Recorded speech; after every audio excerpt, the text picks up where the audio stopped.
America, my name is Osei-Frimpong. I come to you every Thursday about this time to talk to you about how to make sense of your political life. And I'll tell you one thing, single-issue abortion voters are some of the worst political creatures America creates. They don't care if you have clean water. They don't care if your kid's school gets shut down or if it opens. They don't care what your kid learns. They don't care if you have a good job. All they want is the right to abort a baby, abort a fetus. They think, like, they're closet libertarians who think America works as is, doesn't matter how degraded black people are, doesn't matter how bad the labor market is, doesn't matter how degraded people are on their job. They think America works fine as long as they get their abortion. And so single-issue abortion voters in a complex democracy with, like, historical and legacy problems like America has are some of the worst, most obnoxious people in our polity. Right?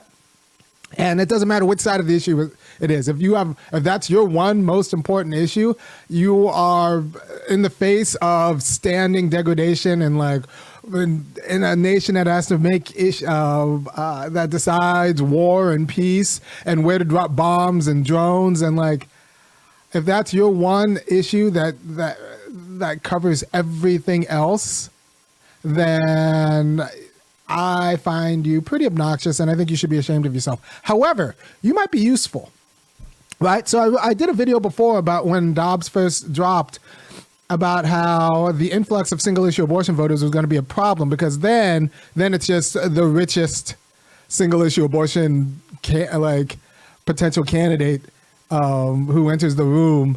All they're going to talk about abortion is nothing else, and they'll dominate the discussion, and then, like, that'll suffocate out the room for all of politics, for, like, any other political concern. And I did a video on that. You can just go back and search my channel for abortion and you'll see that. Like, and I'm a pro-choice guy. I just think that people should also be able to buy houses, right? So you should be able to buy a house or abort a baby, and that's fine, but we should talk about why people can't buy houses too. And that's as big of a political concern, especially for black people. I want black people to have assets as well as abortions, if they want, right? So people who are just worried about black people having abortions, but don't really care about black people having assets, those are my political enemies. However, I think we got them, right? And I was looking at Mandela Barnes' race in Minnesota. It's interesting because the DNC didn't put any money behind this Negro, and he almost won. He was almost your senator from Minnesota. And not because people necessarily believed in his politics, but because he was, the regular pro-choice black guys, because black guys are pro-choice. Even pro-life black guys are pro-choice, because we're just not about the business of telling women what to do with their bodies. That's something white people do. And Herschel Walker, like, the white people and their puppets do. They're direct puppets. There are lots of puppets of white people out here. But Mandela Barnes is actually just he actually seems like a pretty decent cat with okay politics, definitely more progressive than most. And he almost won on the strength of all of these other people who are voting for Democrats, who are voting for abortion, right? So all you have to do is get past the primary, and then they're stuck with it. You got them. You don't have to campaign on being pro-choice in order to secure the pro-choice vote, because they're a captured electorate. And black people, we know a lot about that. In the same way that Southern Democrats get to ignore us because we're a captured electorate, we got the pro-choice electorate. We could treat them like trash. And when they want us to talk about abortion all the time, as soon as we get the nomination, we can just say, fuck off. Like, we're going to talk about what you're going to talk about. We're going to talk about what we're going to talk about. And you're going to come out and shut up. I'm going to talk about jobs. We could treat them just as bad as black Democrats are treated in the South by white Democrats, and are told what to do and what not to do. We don't have to listen to them. We can Negroize them. I almost said the other word, but we can treat them pretty badly because they're still going to vote for us. So we can use the fact that the other party is pro-life in order to just be pro-choice, and then tell the pro-choice voters who are just about abortion to shut up and give us money, and they will shut up and give us money. In the same way that Democrats in the South don't have to talk about reparations. All they have to do is say, shut up and vote for us, and black people will shut up and vote for a Democrat. because the other party is so horrible.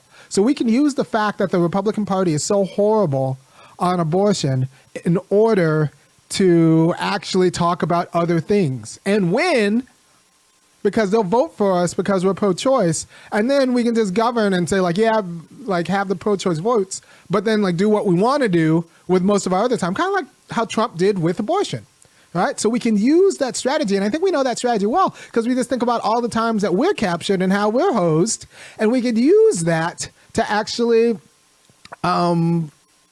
get our program through, as long as the Republican Party is committed to this pro-life stance, which I think they are, and that drives in.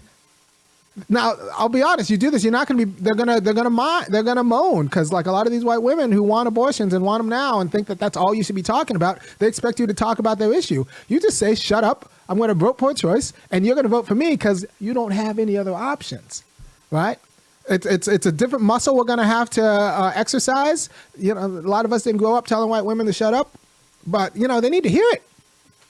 And plus, like I said, the single issue pro-choice white women, they're some of the most annoying like creatures on the planet. And, you know, honestly, the more I think about it, the more it just makes sense that American politics is just white women's politics. They vote GOP and they complain through the Democratic Party.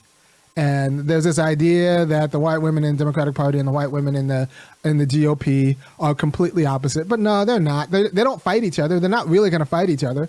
They'll all kind of like collapse under the sisterhood because they both need each other.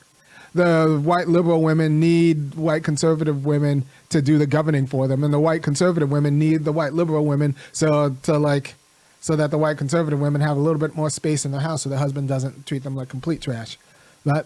So they need each other, and it's a block on American politics, but we don't have to. But now that the pro-choice electorate is captured by the Democratic Party, we need to start treating them like the captured subordinate people class that they are, or at least relegate them to their proper role in the Democratic Party. We don't have to be the party of pro-life. Like not in our talk and not in our governance, because we de facto are. We don't have to talk about it.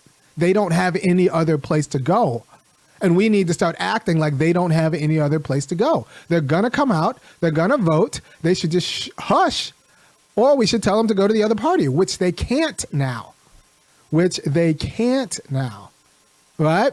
So we can talk about jobs, we can talk about reparations, we can talk about our issues, we can talk about getting assets into the black community because they have no place else to go. And I'm gonna, say a few other things before I cut you out because I think my kids just came home. But let me hit the beat. To the beat, y'all. Yeah. Sound good to me. Never change the ways for the world or the government. If I was the president, then I would state facts. You leave it up to me, I paint the White House black and it can feature in your front.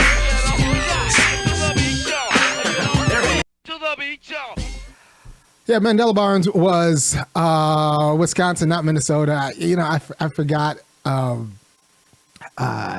Yeah, but the point is that it turns out that the turnout in Milwaukee, where Mandela Barnes was supposed to actually rule, was actually rather depressed. It wasn't great, and he still came that close. Not because they immediately agreed with all of his politics, but because he was the highest Democrat on the ballot, and he was the only person who was in a position to stop a federal abortion bill.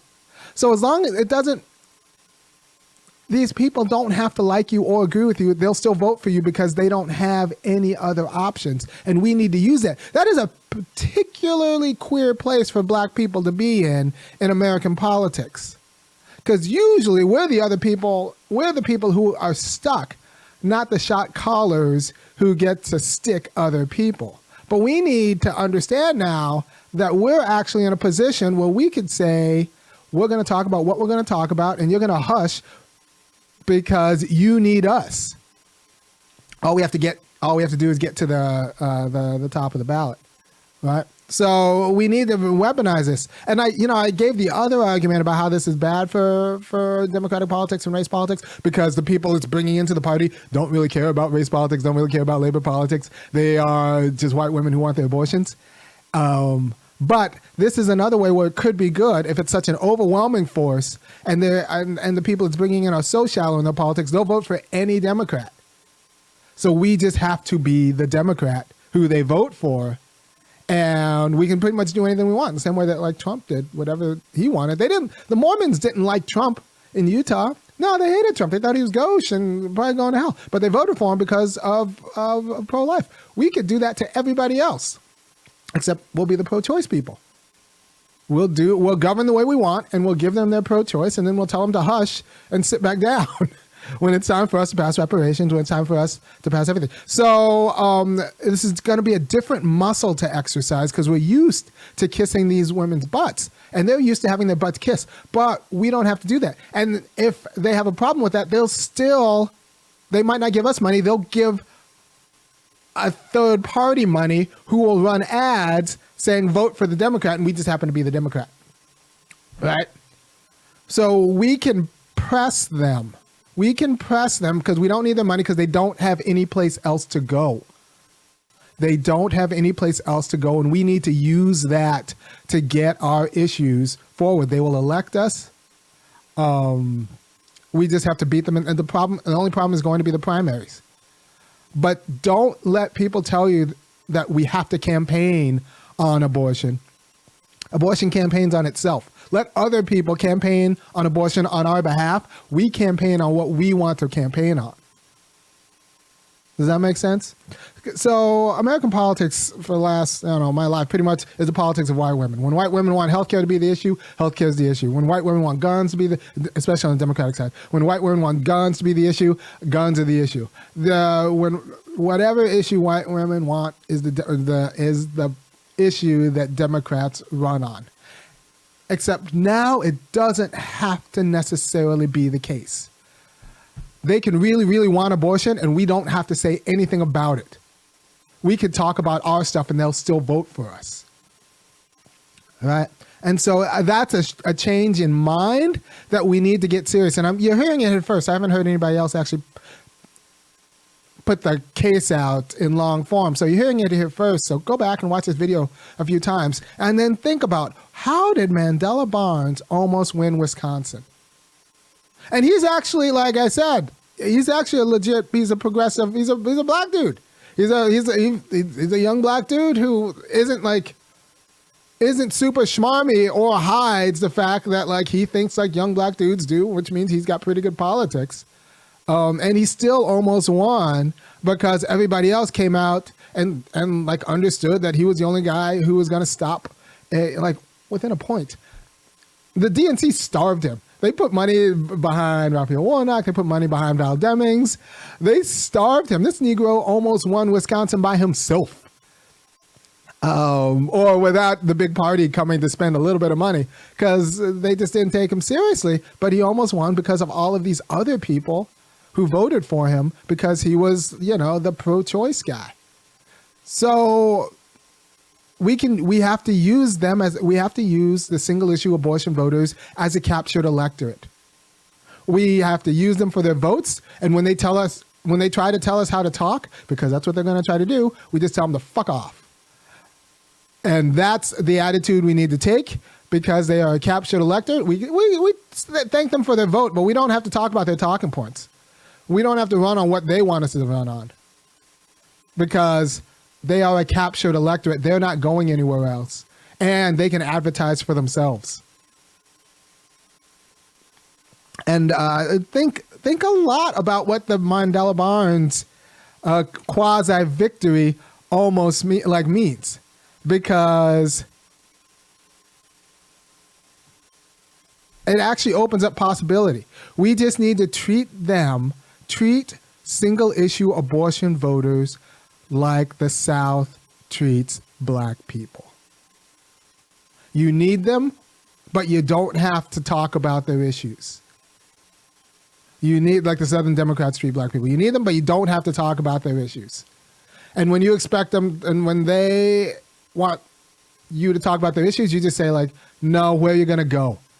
You're going to go to the Republicans? No, you're pro-choice. They'll take away your abortion. Shut up and vote. And then we can talk about a federal job guarantee. We can talk about all these things they don't care about. We can talk about jobs. We can talk about reparations. We can talk about labor politics. We can talk about all the things we actually need to be a whole nation, and then just use them for their votes. We can educate them while telling them to sit down, and we can talk on their terms. Because the danger is they're going to say that we have to talk on their terms, that we have to talk about abortion 24/7. We don't. They can talk about abortion 24/7. Doesn't matter. They'll just drive votes to us. We can treat them like trash. I know the people I'm talking to in this video aren't used to treating other people like trash. They're used to being the disposable ones. So this is going to be a little bit of a paradigm shift. And I'm telling you to treat single issue abortion voters like trash, and they're not used to being treated like trash. So they're gonna get all in some sort of way. But I'm saying just the facts. They're not going anywhere, and they need Democrats elected, right? They need Democrats elected, which means as agitated as they get about abortion, you can make that their issue. And you could run on whatever you want to run on, as long as you make it up the primary process, right? So that might be the strategy going forward, because Democrats are going to win. Democrats are like, this abortion issue isn't going to go away. Democrats are going to win. We don't have, and the trick is going to be, and what's very important is we don't have to let them drive our talking points, because they're going to vote for us anyway because they're stuck. And we just need to start treating them like they're stuck, because they are. And, you know, we can finally use this to get clean water for our people, to get assets for our people, to get everything that we need. And we could start talking about those issues openly, and they're still going to vote for us. They'll still even give us money because we're going to be the only people who can keep their abortion clinics open. All right. Thank you for your time, and I will talk to you next week. By the way, nobody else is going to give you this argument. This argument is, this is an Army special. All right, so go ahead and go to www.funkyacademic.com and kick in $5, $15, $50 a month, because I'm going to keep talking like this. I had a different show planned until I looked at the Mandela Barnes argument, the Mandela Barnes race, and I kind of thought, and the Democratic wins across the nation, and I saw that they were driven by a reaction about like the fear of a federal abortion ban. And I realized that these awful white women don't have any place else to go. We got them. And now they have to vote for us. They even have to give us money, because we're the only people, the Democrats are the only people keeping like that federal abortion ban away from them. We are the wall. So we can start treating them like you need us. And we don't have to take their talking points anymore. Sure, we have to vote in the same way that Trump had to had to elect pro-life judges in order to get elected. He didn't have to talk about it, and he didn't. And so that can be our strategy going forward for how to get reparations passed, how to get a better labor policy, everything else. The white women who used to set the talking points for the Democratic Party, because they could go someplace else or not vote, they can't not vote anymore, and they can't go anywhere else, and they're responsible, so they always vote. And so we got them, and they'll just vote for us because we're keeping their abortion clinics open. All right, so if you need to think about how to do this, once again, just think about all of the ways the Democratic Party in the South takes black people for granted. Just think about it, all the ways, and uses that as a reason why they don't actually have to talk to specifically black issues. We can do the same thing with the pro-choice people. We can take them for granted now. We don't have to talk about their issues. I think Mandela Barnes shows that they will still vote for us. Even if they don't like us, even if they're scared of black people, they voted for Mandela Barnes in Wisconsin. So we use it. We don't have to be super smooth. We don't even have to be nice anymore. We're just going to be the ones. We can be what Trump is to the Mormons, black people can be to the single issue pro-choice crowd. The Mormons voted for Trump even though they don't like him. The pro-choice crowd's going to vote for us even though they don't like us. And so we are on our agenda, and they'll come along, and they'll even fund it for us because they don't have any other choice. We just got to get through the primary process and get on the ballot against some sort of pro-life zealot. Right? Once again, if you appreciate what I'm doing, go ahead and go to www.funkyacademic.com. Kick in $5, $15, or $50 a month. I'll keep doing it, talk about different issues in different ways. And, nobody's going to talk about this particular strategy as clearly and unapologetically as I just did. And so I thank you, and I will see you next week.